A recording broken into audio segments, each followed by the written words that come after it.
ಒಂದಿನ ನೀರು ಮತ್ತೆ ಬೆಂಕಿ ಇಬ್ರು ಜಗಳಾಡ್ತಿದ್ದಾರೆ. ನಾನು ಹೆಚ್ಚು ಅಂತ ಹೇಳಿ. ಸೊ ಬೆಂಕಿ ಹೇಳುತ್ತೆ, ನನ್ನ ನೋಡಿದ್ರೆ ಜನಗಳು ದೂರ ಓಡೋಗ್ತಾರೆ, ಯಾಕಂದ್ರೆ ನಾನು ಅವ್ರನ್ನ ಸುಟ್ಟಾಕ್ತೀನಿ ಅಂತ ಹೇಳಿ. ಆಗ ನೀರು ಹೇಳುತ್ತೆ, ಜನ ನನ್ನ ನೋಡಿದ್ರು ಹೆದರ್ತಾರೆ, ಯಾಕಂದ್ರೆ ನಾನು ನೀರಲ್ಲಿ ಮುಳುಗಿಸ್ಬಿಡ್ತೀನಿ ಅಂತ.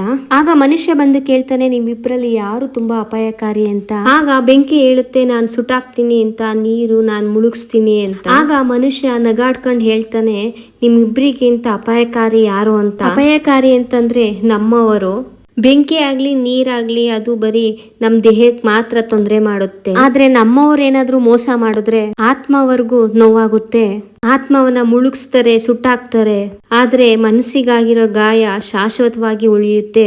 ಇದೇ ನಮ್ಮ ಜೀವನದ ಅತಿ ದೊಡ್ಡ ಸತ್ಯ. ಕೇಳಕ್ಕೆ ತಿಳ್ಕೊಳಕ್ಕೆ ಎಷ್ಟು ಚೆನ್ನಾಗಿದೆ ಅಲ್ವಾ ಫ್ರೆಂಡ್ಸ್ ಈ ಕತೆ. ಸೊ ಬೇರೆಯವರಿಂದ ನಮಗೆ ಮೋಸ ಆದಾಗ ಅಷ್ಟು ನೋವಾಗಲ್ಲ.